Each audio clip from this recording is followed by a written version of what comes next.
Alors bonsoir Maria Ayala.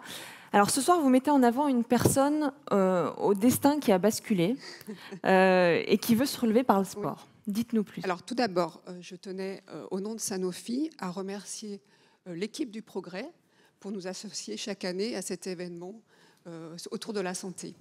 C'est un plaisir pour eux. Alors ce soir, nous, on voulait vous raconter une histoire. C'est l'histoire de Flavio Di Pozzo. C'est un jeune homme, 21 ans, athlète, qui se décrit comme un survivant d'une septicémie à méningocoque. Alors, son histoire, ça commence à 17 ans. Excusez-moi. À 17 ans, donc Flavio, il embrasse une carrière de footballeur professionnel.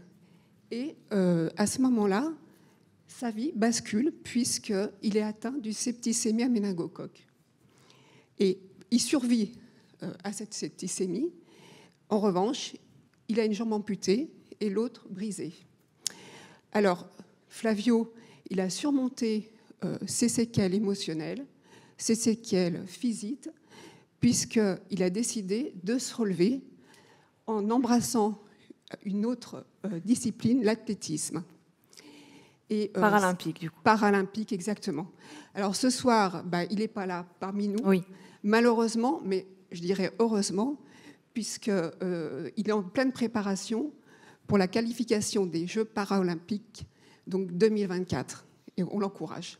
Et on va quand même faire sa connaissance à travers une vidéo qui vous sera diffusée.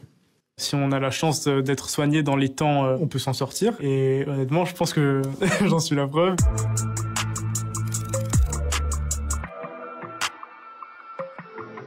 Salut Combini, je m'appelle Flavio Di Pozzo, j'ai 20 ans et je suis survivant d'une septicémie à méningocoque. Je m'appelle Benjamin Viplose, je suis médecin infectiologue à l'hôpital de Bicêtre et je dirige le centre de vaccination de mon hôpital.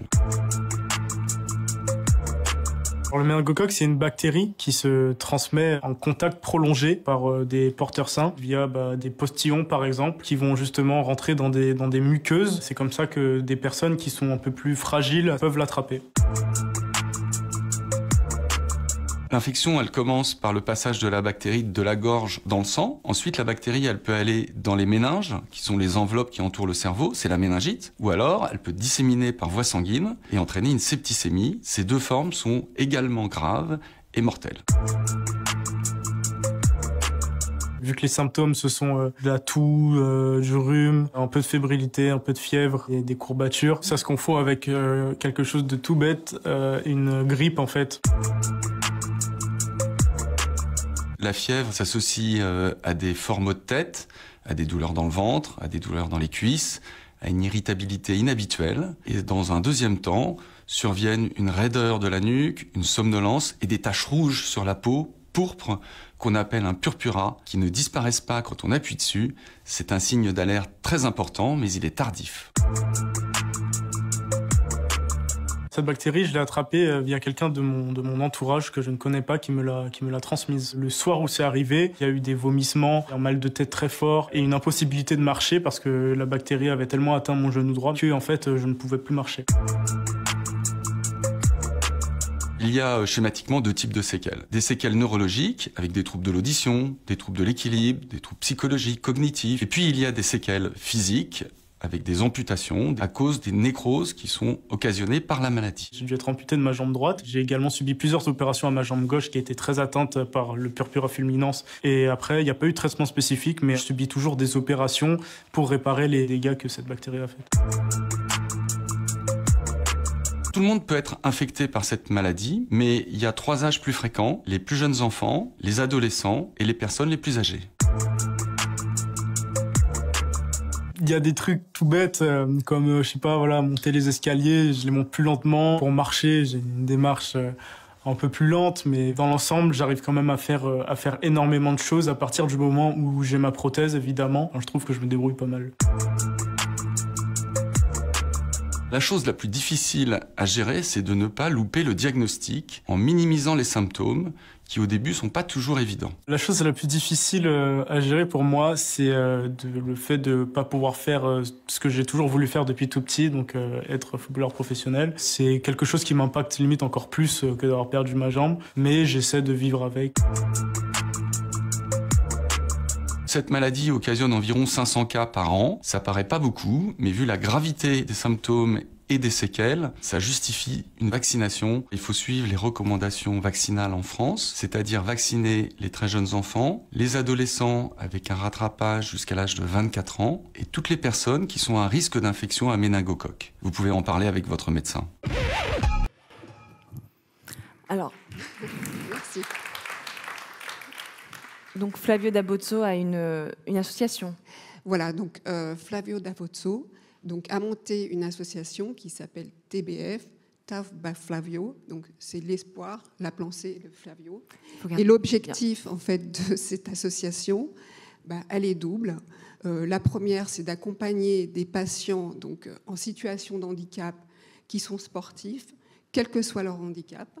Et puis la deuxième, c'est aussi de porter des messages de sensibilisation sur les dangers de cette pathologie auprès du grand public. Il se déplace dans les écoles pour porter la parole, expliquer son parcours, sa vie, son combat et sa vie aussi avec un handicap. Voilà. Alors, dans cette mise en avant ce soir, c'est justement ça, ce que vous disiez, la lutte contre la méningite qui est portée. Et alors, je crois que vous avez apporté avec vous... Alors, oui, je vais juste préciser quelque chose. Il y a un chiffre qui est important, c'est qu'aujourd'hui, la méningite, c'est 2,5 millions dans le monde de patients atteints chaque année. Et il n'y a pas de distinction d'âge, de classe sociale, d'origine et de sexe. Et la plupart du temps, elle est mortelle. La plupart du temps, on va dire quelquefois, pardon, elle est mortelle et ça peut aller très vite. C'est une pathologie fulgurante. Voilà. D'où l'importance de la sensibilisation et donc, qui était expliqué dans la vidéo. Voilà. Donc, notre rôle aujourd'hui, Sanofi, nous sommes acteurs aussi de santé publique.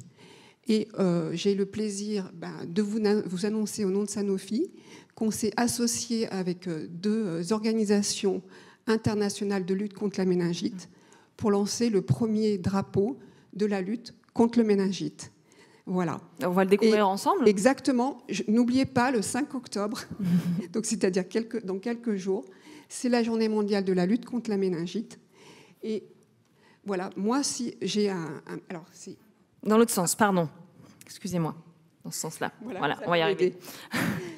Alors, voilà le drapeau. Il n'a pas été conçu par hasard. La conception a été aidée par des para-athlètes, dont Théo Curin, je pense que tout le monde connaît.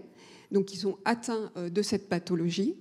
Et lors des JO 2024 paralympiques, ces para-athlètes vont brandir, bien sûr, le drapeau de leur pays, mais également le drapeau de la lutte contre la méningite. Donc, vous verrez des messages de sensibilisation tout le long des JO paralympiques. Voilà. Et puis, les couleurs ne sont pas choisies par hasard. Et alors, dites-nous le jaune. Le jaune pour protéger. D'accord.